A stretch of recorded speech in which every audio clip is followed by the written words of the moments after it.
We're here to review Reality Awaits by The Strokes. Yes, it does. We have been awaiting this reality that has hit us full force in the face. What are your initial impressions of this album? So first off, I didn't hate it.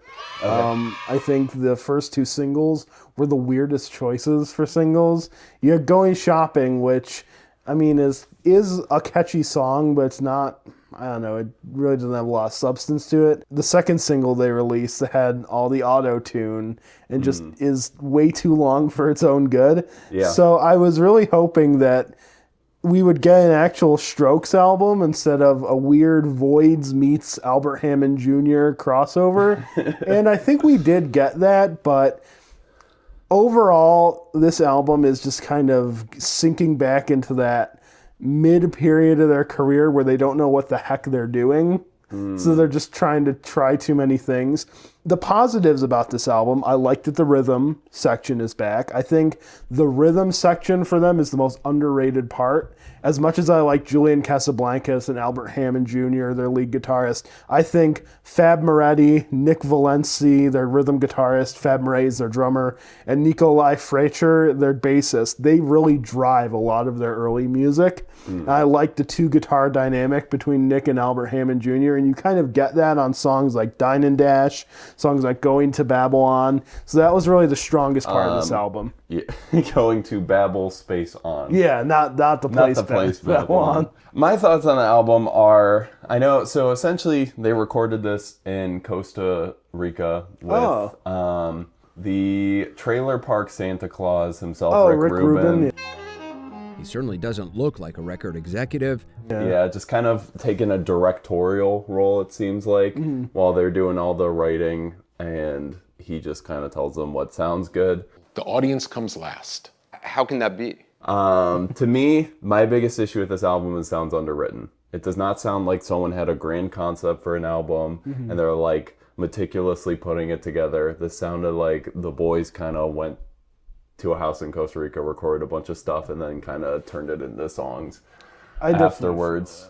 I feel like if the engineering and mixing was not so good, this would sound really terrible, but it makes it sound better than it is. Right. Right off the start, the first song, Psycho Shit, I don't really care for all the auto-tune right off the bat. I do not mind the auto-tune whatsoever when it's just kind of barely being used, when it's not doing a bunch. But once that auto-tune starts picking up work, it sounds like like not my thing. Right. Also, there's just too many like arpeggiated guitars through this album. The first two Strokes albums like had that, but they did a lot more. It felt like you could listen to each of the guitar lines individually and it would be its own song, and then Julian's on top of it. Lyrically, this sounds all over the place. Right. One time he's talking about capitalism, it seems like, and then he's talking about how he doesn't think he'll be as good as his first albums. Then he's talking about Fantano.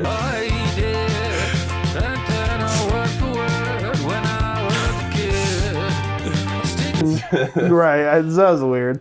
The thing about this album and the last Voids album is I loved the Voids album Virtue that came out in 2018. Really interesting album. It feels like Julian Casablancas doesn't want to make music. He would just rather just canvas for politicians and just make stuff kind of on his own. And it seems like the label said, hey, it's been 6 years since the last Voids album. So he went and slapped that one together. And then the label said the same thing. Hey, been 6 years since your critically acclaimed New Abnormal album by The Strokes, which is really great. So they just slapped this together in a weekend. It doesn't feel very well thought out. That's it. And I was trying to find an interview with him to see him like, okay, there's this thought process that I'm clearly missing. They did an interview with Bill Burr of all people while he is like high out of his mind or tired or both. When you guys like go into the studio or whatever, is it whoever comes up with an idea, do you guys kind of have like a sort of a process at this point? Probably when our bank accounts run out. It's just basically Bill Burr talking about himself for like 30 minutes, and then whenever he asks Julian about the album, I'm like, okay, here we go. Now I'm going to get some deeper insight. it doesn't seem Julian had a plan going into this album. Kind of, it's like a sense like we should tour, and like you kind of should put out an album before you tour. Yeah. I mean, it's not as unromantic as that. I mean, I'm always writing stuff. I think we take, I don't know, with this thing, I think Rick Rubin was involved, so I think the opportunity to do that. Really, go back to that Fantano reference. Something is very funny about it, how it says like you wouldn't recognize art in any age, and then it gets to this like somewhat shoddily played piano chord or keyboard chords, and then it goes straight into this worst auto-tune riff ever right after. Right. You would not recognize art in any age.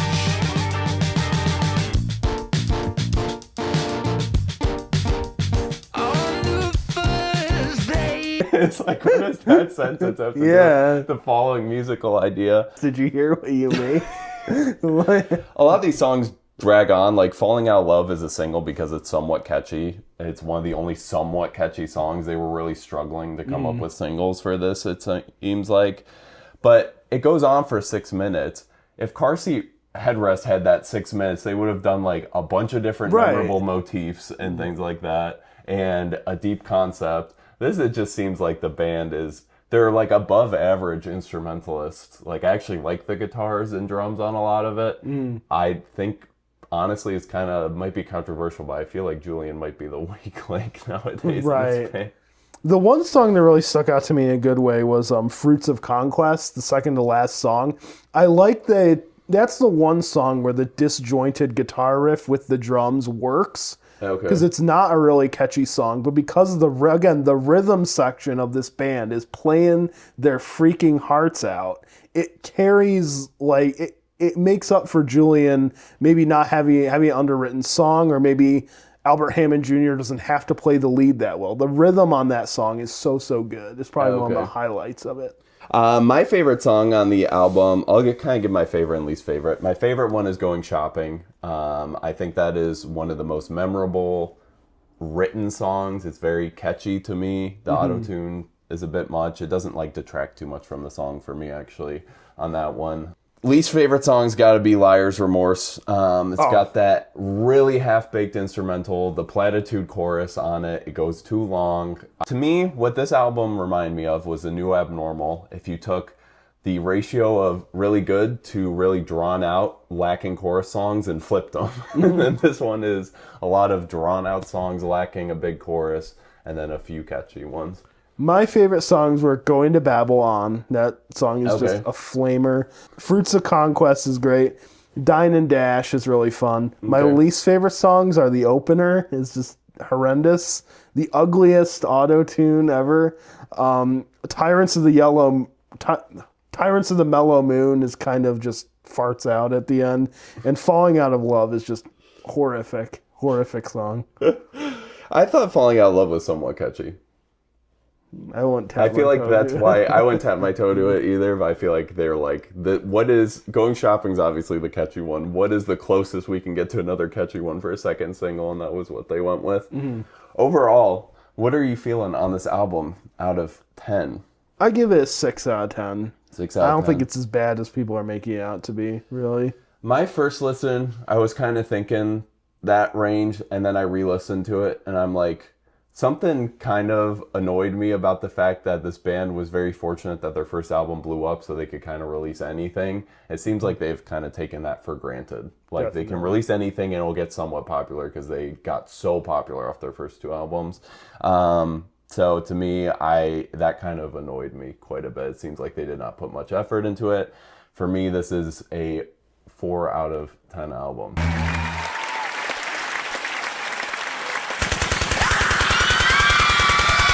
All right, we are going to, well, where do you hope they go from here?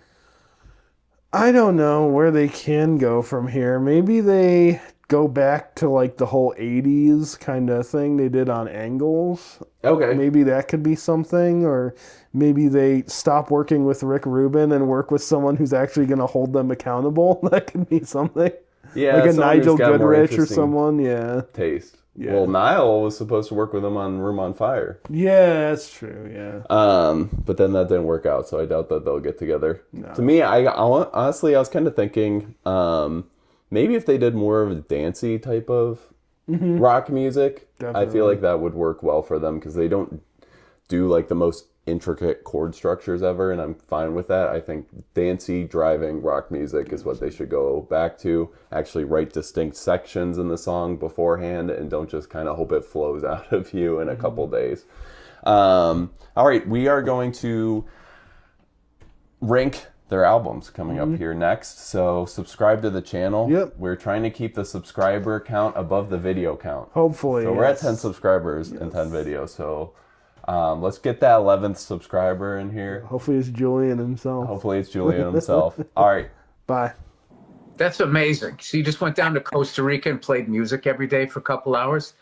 I mean, I don't know. Rick was in Costa Rica and he was saying we should come there, and he invited us, and that they had this house